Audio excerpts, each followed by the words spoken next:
সব মায়েদের জন্য আজকে এনেছি একটা দুর্দান্ত রেসিপি। সেটা হচ্ছে এই ম্যাঙ্গো ফ্রুটির। বাজার থেকে এই ধরনের ম্যাঙ্গো ফ্রুটি কিনলে পরে এতে কিন্তু প্রচণ্ড পরিমাণে কেমিক্যাল থাকে, সেটা আমরা সবাই জানি। বাচ্চাদের জন্য কিন্তু এটা একদমই পুষ্টিকর নয়। তাই ভাবলাম বাড়িতেই যদি বানিয়ে ফেলি এই ধরনের ম্যাঙ্গো ফ্রুটি, তাহলে কিন্তু তারা এই ধরনের বাজার থেকে কেনা কেমিক্যাল দেওয়া ম্যাঙ্গো ফ্রুটির কিন্তু কোনো বায়না করবে না। তাহলে চলো দেখি আজকের ফ্রুটির রেসিপিটা। এ টু জেড দেখবে কিন্তু। খুবই ইয়াম্মি হবে খেতে, আর বাচ্চাদের তো ভীষণ ভালো লাগবে এই গরমে ম্যাঙ্গো ফ্রুটি। কি লাগছে দেখে নিই। আচ্ছা, আমি এখানে নিয়েছি ৩টে পাকা আম আর নিয়েছি একটা কাঁচা আম। পাকা আর কাঁচা আম মিশিয়েই কিন্তু নিতে হবে। কারণ যখনই আমরা ফ্রুটি খেয়েছি তাতে কিন্তু স্বাদটা বেশ টক মিষ্টির থাকে, তাই তো? আমগুলোকে প্রথমে জল দিয়ে খুব ভালোভাবে ধুয়ে নিয়েছি। তারপরে আমের খোসাটাকে ভালো করে ছাড়িয়ে নেব। এবার আমি আমগুলোকে ছোট ছোট টুকরো আকারে কেটে নেব। এভাবে দেখো ছোট ছোট টুকরো আকারে কেটে নিলে পরে এই যে বীজটা রয়েছে মাঝখানে, যেটাকে আমরা আঁটি বলে থাকি, সেটা বার হয়ে যাবে। এবার আমি এই টুকরো আমগুলোকে একটা বাটির মধ্যে তুলে নেব। তারপরে আমি কেটে নেব সেই কাঁচা আমটা। সমস্ত পাকা আমগুলো কাটা হয়ে গেলে পরে কিন্তু কাঁচা আমটা এইভাবে কেটে নিতে হবে। এরকম ছোট ছোট টুকরো আকারে কেটে নেব কাঁচা আমগুলোকেও। দিয়ে একটা বোলের মধ্যে সবগুলোকে একসাথে রেখে দেব। তবে হ্যাঁ, আঁটিটা যেন আবার নিয়ে ফেলো না, শুধুমাত্র আমটাই নিতে হবে। এবার আমি একটা মিক্সার জারের মধ্যে এই আমের টুকরোগুলোকে ট্রান্সফার করে দিচ্ছি। কারণ এটার একটা স্মুথ পেস্ট আমি বানিয়ে নেব।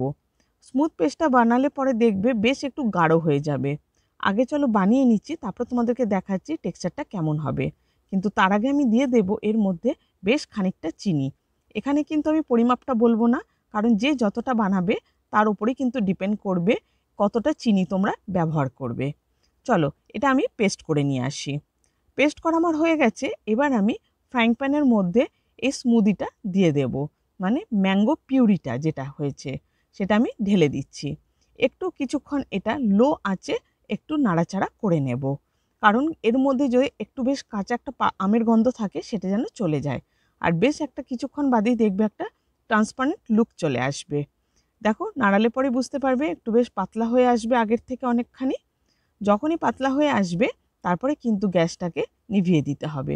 তবে আবারও বলে রাখছি, যতক্ষণ গ্যাসের মধ্যে এই আমের পাল্পটা থাকবে তোমরা কিন্তু এটাকে একদম লো ফ্লেমে রান্না করবে। চলো এটা আমার রান্না করা হয়ে গেছে, এর বেশি আর আমি এটাকে কুক করব না। জাস্ট আমি এটা 2 থেকে 3 মিনিটের জন্য কুক করেছি।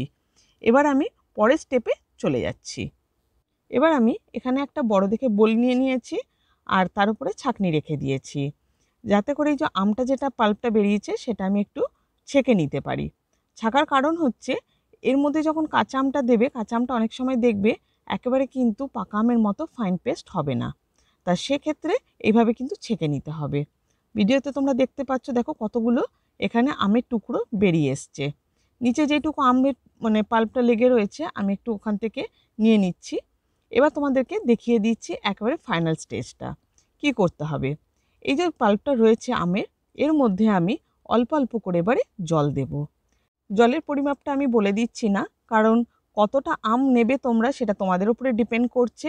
আর টেক্সচারটা তোমরা যেমন ম্যাঙ্গো ফ্রুটির টেক্সচারে একটা থাকে না একটু গাঢ় গাঢ় টাইপের, সেরকমই রাখবে। আমার এটাখানে দেখে বুঝতে পারছো আমি একটু করে স্প্যাচুলা দিয়ে তুলে তুলে দেখছি কতটা গাঢ় হচ্ছে। আবারও একটু আমি জল দিয়ে দেবো, কারণ কি এটা যথেষ্ট পরিমাণে গাঢ় রয়েছে। অল্প অল্প করে জলটা কিন্তু আমি মেশাচ্ছি। একসাথে বেশি জল দিয়ে দিলে কিন্তু পানসা হয়ে যাবে, যেটা খেতে কিন্তু একদমই ভালো লাগবে না। এইভাবে তোমরাও কিন্তু অল্প অল্প জল দিয়ে পুরো মানে এই ম্যাঙ্গো ফ্রুটিটা বানিয়ে ফেলবে। এবার আমি এর মধ্যে একটু টেস্ট করে দেখে নেবো যে এখানে চিনিটা ঠিক আছে কিনা। যদি মনে হয় যে না চিনিটা এখানে ঠিক নেই, মিষ্টি আর একটু লাগবে, তোমরা কিন্তু এই সময় তোমরা আরেকটু চিনি কিন্তু অ্যাড করে দিতে পারো। আমার মনে হলো মিষ্টিটা একটু কম আছে, টকটা বেশি লাগছে, তাই আমি এখানে চিনিটা অ্যাড করে দিচ্ছি। এরকমভাবে টেস্ট করে করে তোমরা একটু দেখে নেবে ফ্রুটিটা যখন বানাবে। এবার সমস্ত উপকরণগুলোকে আবারও একটু খুব ভালোভাবে মিক্স করে নেব। ব্যাস, তারপরে কি, এবার আমি ফ্রিজে রেখে দেবো এটাকে পুরোপুরি ঠান্ডা হতে। যখনই ঠান্ডা হয়ে যাবে, যখন বাড়ির লোকদের তুমি সার্ভ করবে, বিশ্বাস করো ডিট্টো একদম কিন্তু বাজারে যেমন কিনতে পাওয়া যায় ফ্রুটি, সেই ধরনের ফ্রুটি খেতে লাগবে। চলো আমার কিন্তু ফ্রুটি এখানে ফুল রেডি হয়ে গেছে। তোমাদেরকে আমি ফাইনাল লুক করে দেখাবো যখন এটা ঠান্ডা হয়ে যাবে। 1 ঘন্টা পর ফ্রিজ থেকে বের করে তোমাদেরকে দেখাচ্ছি। দেখো এর টেক্সচারটা জাস্ট দেখো, ওয়াও! হয়েছে না পুরো ম্যাঙ্গো ফ্রুটি? দেখে কি মনে হচ্ছে? আর বাচ্চারা চাইবে বলো তো? বাজার থেকে ম্যাঙ্গো ফ্রুটি কিনে দিতে বলবে তোমাদেরকে? কতটা হেলদি হয়েছে বলো? কোনো কেমিক্যাল নেই, কিচ্ছু নেই। পুরোটাই বাড়িতে বানানো। বাচ্চারা ভীষণ এনজয় করবে দেখবে। অবশ্যই কিন্তু তোমরা এই গরমে বাচ্চাদেরকে বানিয়ে খাওয়াও। বাচ্চারা ভালোবাসবে। বাচ্চারা কেন, বড়রাও ভীষণ পরিমাণে ভালোবাসবে।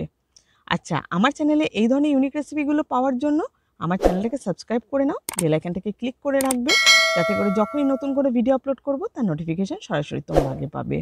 তাহলে প্রচুর শেয়ার চাই কিন্তু এই ম্যাঙ্গো ফ্রুটিটা সবাই ভীষণ এনজয় করবে। চলো আজকের ব্লগটা তাহলে এখানেই শেষ করছি। নতুন একটা রেসিপি নিয়ে খুব শিগগিরই নতুন একটা ব্লগে দেখা হবে। টাটা।